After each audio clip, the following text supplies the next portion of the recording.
नमस्कार प्रिय दर्शकों, एक बार फिर आपका स्वागत है हमारी YouTube चैनल प्राचीन ज्ञान गंगा में। प्रिय दर्शकों, आज फिर नया वीडियो, नई जानकारी लेके हम हाजिर हुए हैं। आज का वीडियो बहुत ही खास होने वाला है। आज का वीडियो बहुत ही महत्वपूर्ण होने वाला है। आज हम आपको ऐसे कुछ 8 दान बताएंगे जिनको करने से घर में कभी दुख दरिद्रता नहीं आती, और यदि कोई स्त्री ये दान करती है तो अपने जीवन में कभी विधवा नहीं होगी। प्रिय दर्शकों, दान पुण्य हमारे हिंदू धर्म की संस्कृति में बताया गया है कि दान पुण्य हर इंसान को करना चाहिए। दान पुण्य करने से हमारा कर्म साथ देता है, और जब हमारा कर्म साथ देता है तो हमारा भाग्य उदय होता है। इसलिए दान पुण्य अवश्य करना चाहिए। गीता उपदेश में श्री कृष्ण कहते हैं कि जो मनुष्य दान पुण्य करता है और दान पुण्य करने में विश्वास रखता है, उस मनुष्य का भाग्य उदय होना बिल्कुल तय होता है। प्रिय दर्शकों, बताते हैं कि जो मनुष्य दान पुण्य करता है या पिछले जन्म में जो मनुष्य दान पुण्य करके आया है, उसको इस जन्म में उसका फल अवश्य मिलता है। हमारे हर जन्म के दान पुण्य हमें कहीं न कहीं आड़े आते हैं। यह कहावत आपने बखूबी सुनी होगी। कई बार हमारे ऊपर कोई भारी संकट आ जाता है और हम उस संकट से बच जाते हैं। बचने के बाद हमारे बड़े बुजुर्ग आदमी ये कहते हैं कि कोई दिया लिया काम आ गया।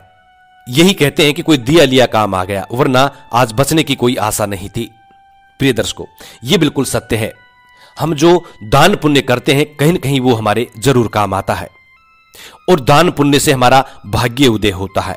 और जब भाग्य उदय होता है तो हम तरक्की करने लगते हैं, हम धन अर्जित करने लगते हैं, हमारे घर में सुख समृद्धि आती है।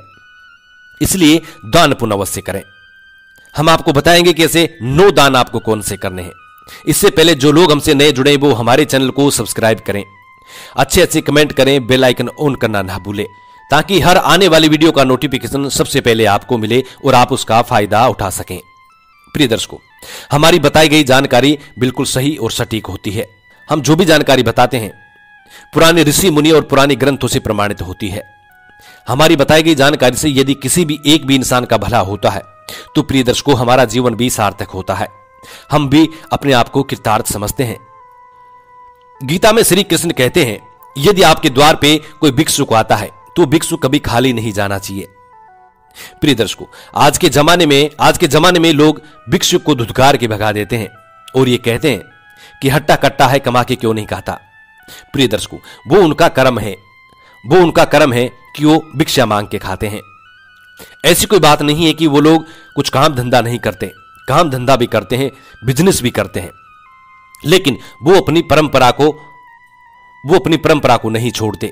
वो उनकी परंपरा है कि वो भिक्षा जरूर मांगे। इसलिए जब भी आपके द्वार पे कोई भी भिक्षुक आता है तो वो खाली नहीं जाना चाहिए। दूसरा, जब भी कोई गौ माता आपके द्वार पे आती है तो उस गौ माता को रोटी या निवाला जरूर खिला के भेजें। श्री कृष्ण गीता उपदेश में कहते हैं कि जो मनुष्य गाय को निवाला खिलाता है, जो मनुष्य गाय को रोज निवाला खिलाता है, रोज सुबह की पहली रोटी खिलाता है, उसके घर में धन धान्य की कभी कोई कमी नहीं रहती। उस व्यक्ति के घर में सदैव मां लक्ष्मी निवास करती है और उस घर में सदैव सुख समृद्धि बनी रहती है।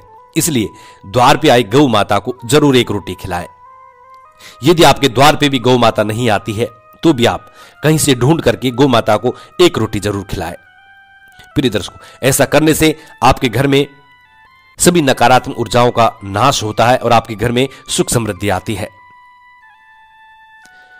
प्रिय दर्शकों, हम आपको बताते हैं कि 9 दान आपको ऐसे कौन से करने हैं जिनसे शादीशुदा महिला अपने जीवन में विधवा का जीवन नहीं व्यतीत करती।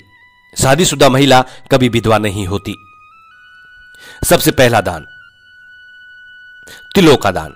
जो महिला बुधवार के दिन यदि तिलों का दान करती है, उस महिला के पति की दीर्घायु होती है, यानी लंबी आयु होती है। वो महिला अपने जीवन में विधवा का जीवन व्यतीत कभी नहीं करेगी। इसलिए शादीशुदा महिलाओं को चाहिए कि वो तिलों का दान अवश्य करें। बुधवार के दिन तिलों का दान करें। दूसरा दान, नमक का दान। नमक का दान आपके घर में सुख समृद्धि लाता है, और नमक का दान करने से आपके घर में सदैव सुख समृद्धि बनी रहती है। इसलिए नमक का दान अवश्य करें। यदि रविवार के दिन कोई भिक्षुक आपके द्वार पे आता है तो आप नमक का दान करें। तीसरा है गुड़ का दान।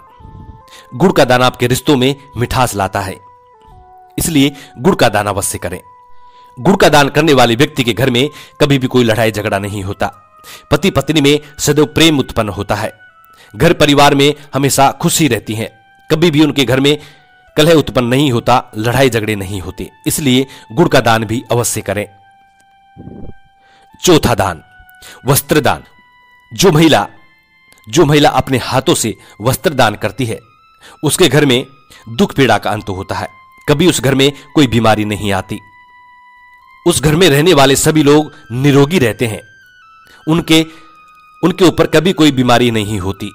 इसलिए वस्त्र दान भी जरूर करें। पांचवा दान श्री कृष्ण बताते हैं कि बर्तन दान।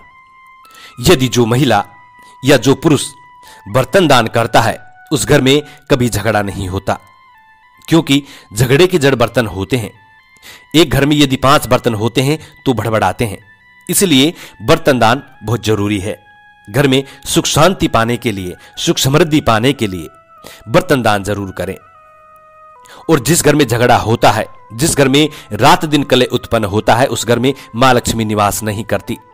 इसलिए घर के झगड़े को खत्म करने के लिए बर्तन दान अवश्य करें। छठा बताया है अन्नदान। अन्नदान करने से मां अन्नपूर्णा आपके ऊपर मेहरबान होती है। मां अन्नपूर्णा की असीम कृपा आपको मिलती है।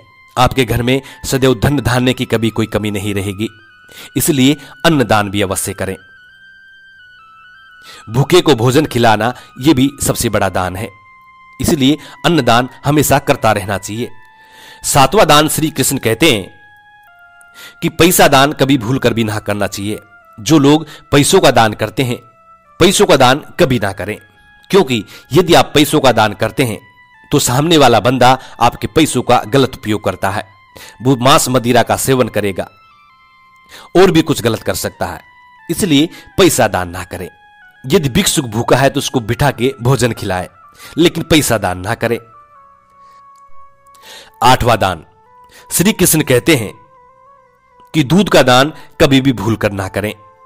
8वां दान दूध का दान बताया है कि दूध का दान कभी भी भूल कर नहीं करना चाहिए। जो व्यक्ति दूध का दान करेगा, उसके जीवन पर भारी संकट आ सकता है और धीरे धीरे उसके हाथ से सब कुछ फिसलता जाएगा। वो व्यक्ति बर्बाद भी हो सकता है। वो व्यक्ति रोड पे आ जाएगा। इसलिए कभी भी भूलकर दूध का दान ना करें। जिस घर में यह गलती होती है, वो आज से इस गलती पर ध्यान दे। और दूध का दान करने वाला व्यक्ति कभी सुखी नहीं रहता।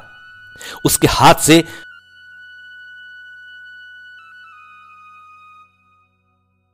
जिस तरीके से हाथ से रेत फिसलती है, उसी तरीके से सब कुछ फिसल जाएगा और आप भिखारी की तरह रोड पे आ जाएंगे। इसलिए भूल कर भी अपने जीवन में कभी दूध का दान ना करें। यदि कोई आपके सामने ऐसी गलती भी करता है तो उसको यह सलाह दें, उससे यह कहें कि आप दूध का दान ना करें। प्रिय दर्शकों, गोदान करने से घर में सुख शांति के साथ धन संपत्ति बनी रहती है। जो महिला गोदान करती है, वो कभी भी विधवा का जीवन व्यतीत नहीं करती। परिवार में किसी की भी अकाल मृत्यु नहीं होती। परिवार से सभी व्यक्तियों का अकाल मृत्यु का खतरा उठ जाता है। खासकर जो महिला दान करती है, उसके पति के ऊपर से। उसके पति दीर्घायु होते हैं। प्राचीन काल और प्राचीन समय में लोग अधिक से अधिक गोदान किया करते थे, जिससे वो लोग दीर्घायु होते थे, लंबी आयु होती थी। प्रिय दर्शकों, आपने ये सुना होगा कि जो प्राचीन समय के जो लोग थे, वो पूरी 100 वर्ष पार करते थे। पूरी 100 वर्ष पार करते थे और 100 वर्ष की उनकी आयु होती थी। कई लोग तो ऐसे हैं जो 200, 150 वर्ष के समथिंग जीते थे, क्योंकि वो लोग गोदान करते थे। और गोदान करने से दीर्घायु की प्राप्ति होती है। गोदान करने की जो वार हैं, बुधवार, शुक्रवार और शनिवार, ये 3 वार को आप गोदान कर सकते हैं। अब गोदान किसको करें, यह सवाल होता है। देखिए, गोदान आप अपनी बहन बेटी को कर सकते हैं, अन्य किसी साधु संत को कर सकते हैं, किसी को भी आप गोदान कर सकते हैं। इसलिए गोदान अवश्य करें। जो महिला अपने हाथों से गोदान करती हैं, वो कभी भी विधवा का जीवन व्यतीत नहीं करती। हम उम्मीद करते हैं कि यह जानकारी आपको जरूर पसंद आई होगी और आप इससे फायदा भी उठाएंगे। जी नमस्कार, धन्यवाद।